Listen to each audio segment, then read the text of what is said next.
Hello दोस्तों, स्वागत है आपका हमारे YouTube चैनल MPPSC जंक्शन पर।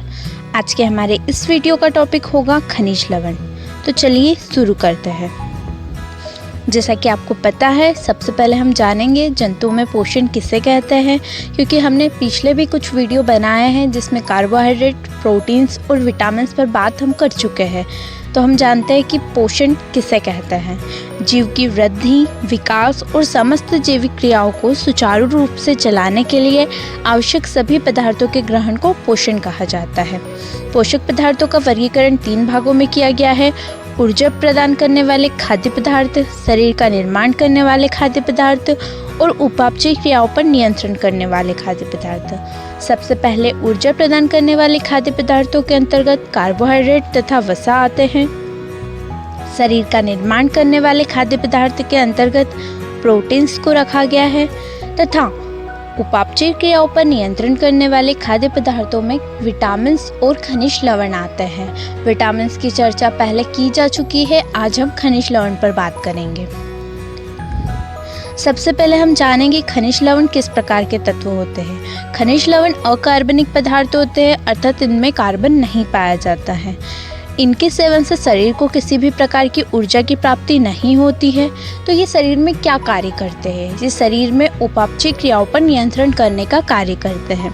साथ ही मानव शरीर में लगभग 29 खनिज लवण पाए जाते हैं। दोस्तों, इनकी संख्या अधिक भी हो सकती है, लेकिन कम से कम 29 खनिज लवण मानव शरीर में पाए जाते हैं, जिसमें से प्रमुख है सोडियम, कैल्शियम, जिंक यानी जस्ता, मैग्नीशियम, कोबाल्ट, आयोडीन, तांबा, लोहा और पोटेशियम। अब हम जानेंगे इनके बारे में थोड़ी जानकारियाँ।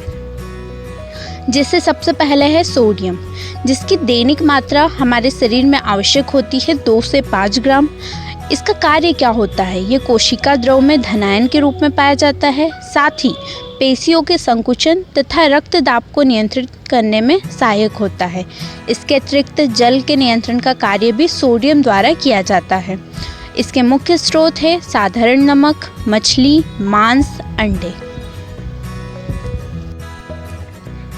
कैल्शियम, इसकी दैनिक मात्रा होती है 1.2 ग्राम। यह हड्डियों तथा दांतों को दृढ़ता प्रदान करने का कार्य करता है। साथ ही रुधिर के स्पंदन में भी भूमिका निभाता है।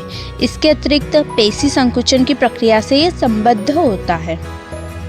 हमारा अगला खनिज लवण है पोटेशियम। दोस्तों, पोटेशियम की कमी से शरीर को लकवा मार जाता है।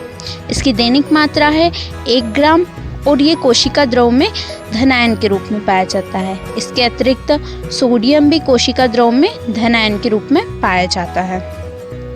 यह कैल्शियम से संबंधित होकर दांतों तथा हड्डियों को दृढ़ता प्रदान करता है। ये शरीर में अम्लीयता और क्षारकता के बीच संतुलन बनाए रखता है। इसके मुख्य स्रोत है लगभग सभी खाद्य पदार्थ, अर्थात सभी खाद्य पदार्थों में पोटेशियम की कुछ न कुछ मात्रा अवश्य उपस्थित होती है। अगला है लोहा यानी आयरन। इसकी दैनिक मात्रा है 25 mg। यह लाल रुधिर रक्त कणिकाओं यानी आरबीसी में हीमोग्लोबिन के बनने के लिए आवश्यक होता है। यह ऊतक में ऑक्सीकरण के लिए भी आवश्यक होता है। इसके मुख्य स्रोत है कलेजी, गुर्दे, अंडे का पीतक यानी अंडे की जर्दी, सेब, केला, पालक एवं अन्य हरी सब्जियां। अगला है आयोडीन। इसकी दैनिक मात्रा है 20 ग्राम।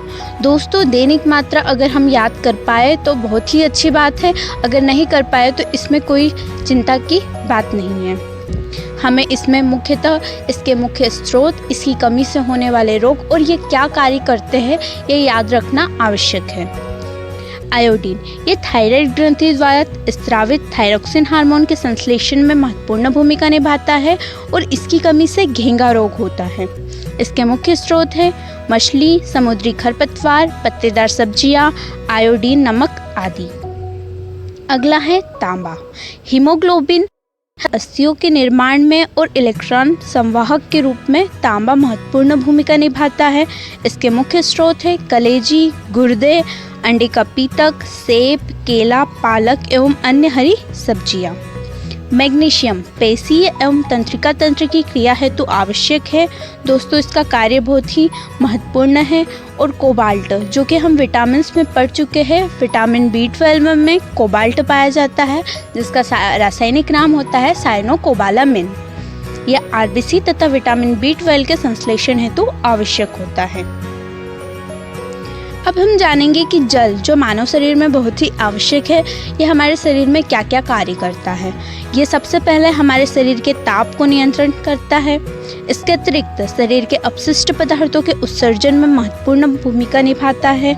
साथ ही साथ अधिकतर जैव रासायनिक अभिक्रियाएं जलीय माध्यम में संपन्न होती हैं। जल की कमी को निर्जलीकरण यानी कि डिहाइड्रेशन कहते हैं। साथ ही जल की अधिकता से हाइपोथर्मिया नामक रोग हो जाता है। और जल की कमी किस कारण से होती है? उल्टी और अतिसार से। एक सामान्य व्यक्ति को प्रतिदिन 4 से 5 लीटर जल की आवश्यकता होती है। अगर हमारे पीने के पानी में आर्सेनिक पाया जाता है तो इससे मानव शरीर को केराटोसिस नामक बीमारी हो जाती है। तो दोस्तों आज का हमारा ये वीडियो आपको कैसा लगा? अगर आपको यह पसंद आता है तो आप इसे लाइक कीजिएगा, हमारे चैनल को सब्सक्राइब कीजिएगा और इस वीडियो को शेयर कीजिएगा। साथ ही अपने सजेशन हमारे कमेंट बॉक्स में कमेंट करके ज़रूर बताइएगा। आप इसकी PDF डाउनलोड करना चाहते हैं तो हमारे टेलीग्राम चैनल MPPSC जंक्शन से डाउनलोड कर सकते हैं। Thank you.